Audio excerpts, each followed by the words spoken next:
Kembali lagi di Talk is Fun. Kalau ngomongin soal diet ya, banyak di antara kita yang menjadikan diet ini sebagai jalan ninja untuk menguruskan badan atau menurunkan berat badan. Tapi jangan salah, diet yang tidak tepat ini bisa menimbulkan masalah bagi kesehatan kita, bagi badan kita. Nah, apa yang perlu kita ketahui lebih dalam lagi kalau sedang diet atau mungkin berniat untuk diet, sudah hadir di Talk is Fun kali ini.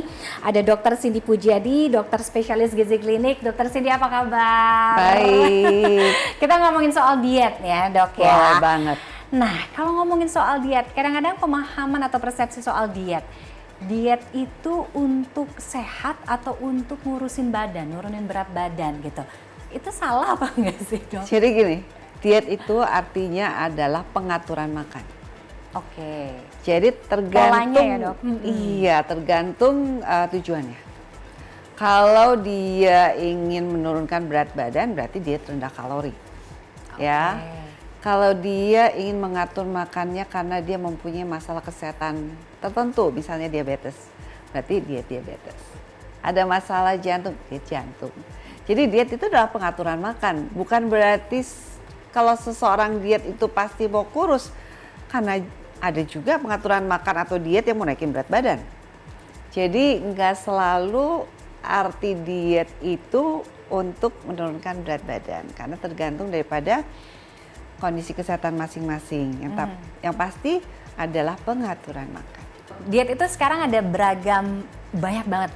Orang milih IF, ada keto, ada diet kalori tadi juga gitu dan lain sebagainya lah. Tapi kadang-kadang kita suka mungkin nggak paham, nggak semua diet itu kan bisa kita terapkan. Nah, gimana memilih pola diet yang pas dengan tubuh kita? Ngenalinnya gimana, Dok?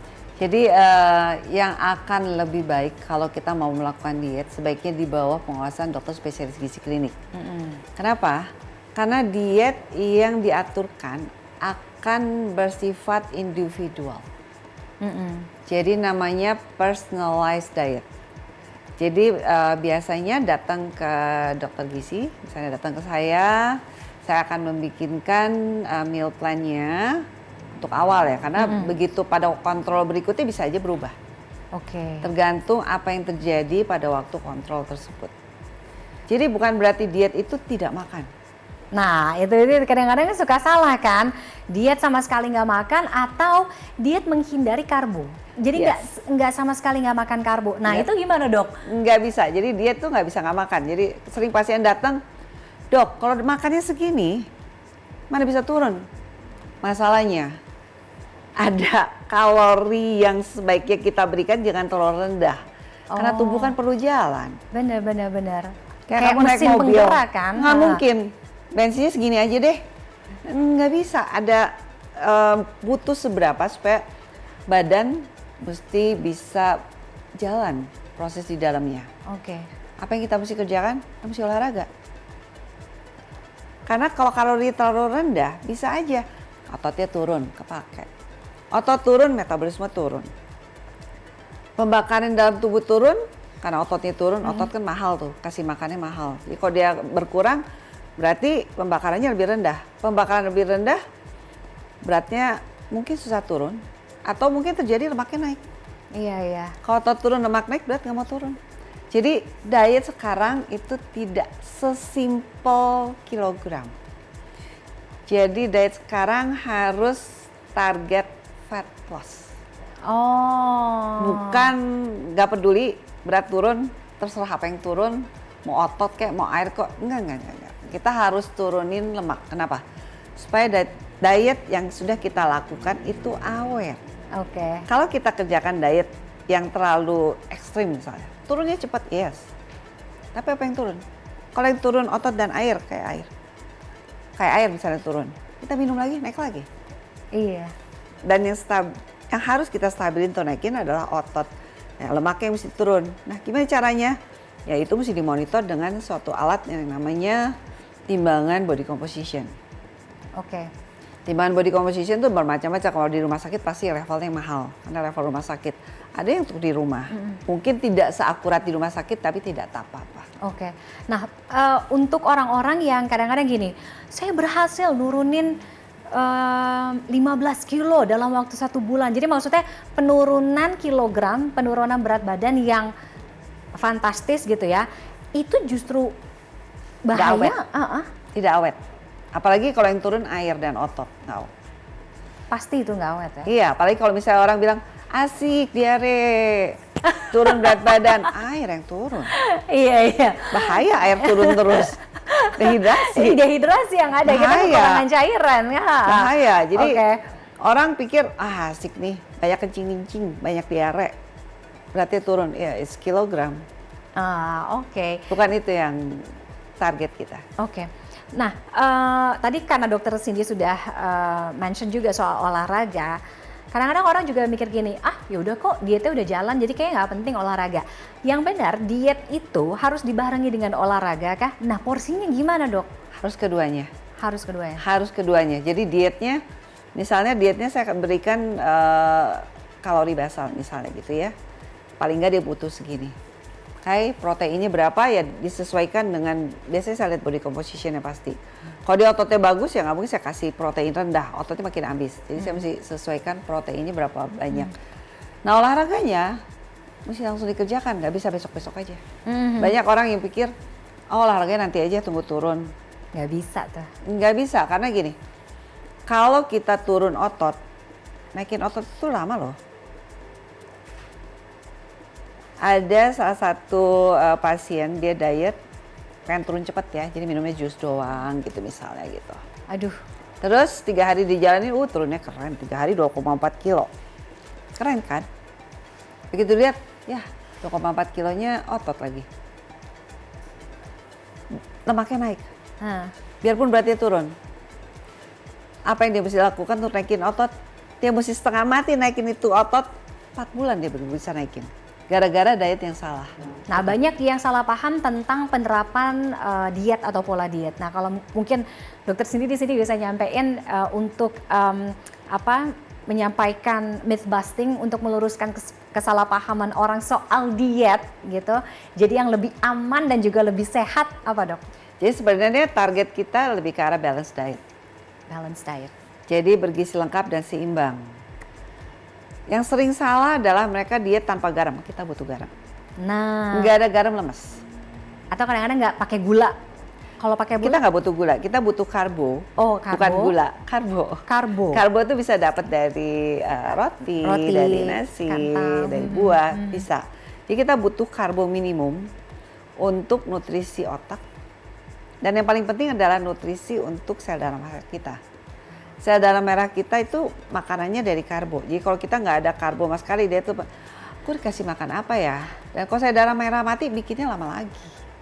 Jadi memang mesti balance. Karbonya mesti ada, tapi bukan berarti karbo itu gula. Karbo yang kita makan, yang kita pilih sebaiknya yang kompleks. Akan diproses, memang akhirnya akan jadi sederhana dari gula dalam tubuh kita.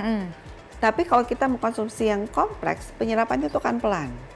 Kalau penyerapannya akan pelan, gula darah juga akan turunnya juga pelan. Jadi kalau kita minum gula gitu, gula darah cepat naik, cepat turun.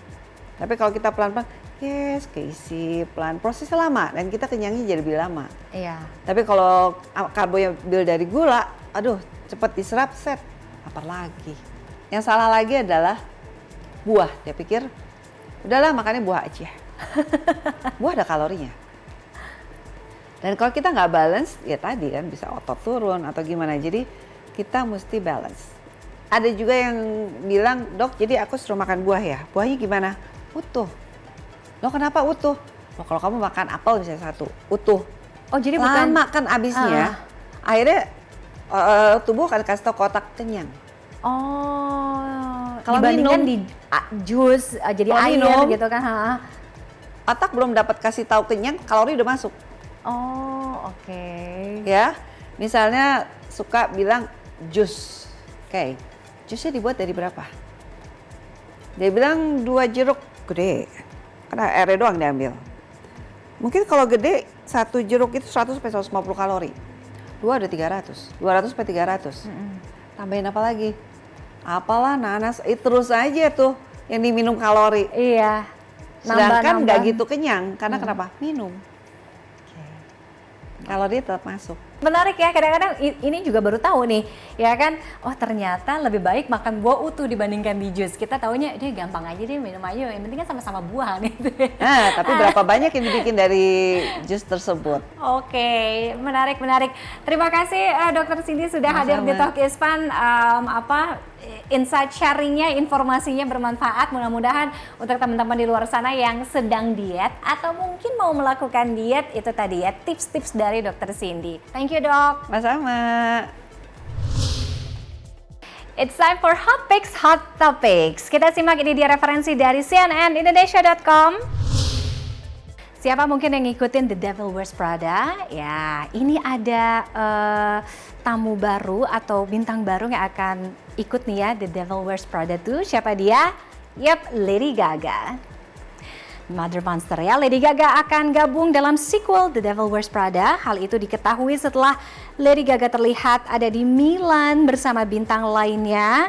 Namun Variety memberitakan belum ada informasi mengenai peran yang ditampilkan oleh Gaga. The Devil Wears Prada 2 rencananya akan rilis tahun depan, tepatnya 1 Mei atau hampir 20 tahun setelah penayangan perdana film pertamanya.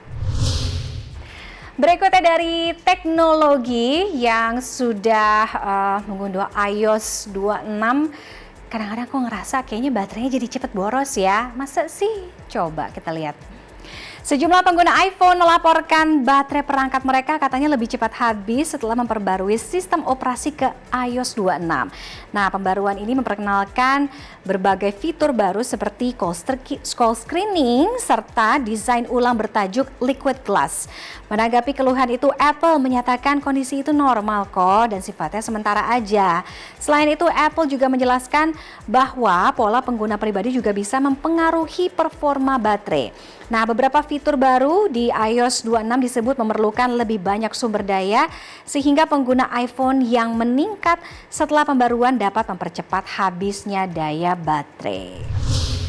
Nah, berikutnya kita ke ada silent walking. Ada yang tahu silent walking? Nah, silent walking ini katanya bagus loh buat mental kita.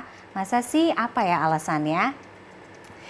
Nah, jalan kaki menjadi olahraga yang paling simple dan gampang banget dilakuin. Belakangan ada istilah baru tuh namanya silent walking, yaitu berjalan tanpa gangguan apapun, nggak pakai musik, nggak pakai gadget ponsel, nggak ada juga teman ngobrolnya. Nah, konsep ini ternyata bagus loh untuk kesehatan mental. Jadi beberapa keuntungan silent walking yaitu keheningan membantu pertumbuhan otak, meningkatkan kesejahteraan dan juga perasaan lebih tenang, membantu menghindari olahraga yang too much berlebihan, mengurangi stres secara aktif dan juga meningkatkan kreativitas. Nah, berikutnya untuk Anda yang terbiasa mengonsumsi kopi ya, kopi pahit di pagi hari. Apa yang terjadi pada tubuh kita kalau kita terbiasa minum kopi pahit setiap pagi? Siapa yang suka minum kopi pahit? Jadi nggak pakai gula pastinya dong. Nah, ternyata ini bisa jadi pilihan sehat loh. Lalu bagaimana jika kopi pahit ini dikonsumsi setiap hari? Ada beberapa manfaat ternyata. Jadi tubuhnya katanya lebih berenergi. Risiko diabetes juga tipe 2 ini turun. Terlindung dari penyakit kardiovaskular. Risiko Alzheimer menurun. Fungsi tiroid sehat, pencernaan lancar, hingga risiko kanker menurun. Oke, dengan adanya Hot Picks tentunya itu sekaligus menutup perjumpaan kita di episode Talk is Fun kali ini. Tetap jaga tubuh, lebih bugar, tetap sehat, tetap fit ya, tetap sehat juga. Pokoknya segala macam diet boleh bebas, tapi jangan lupa untuk kenali tubuh kita. Kita ketemu lagi di Talk is Fun minggu depan. Bye!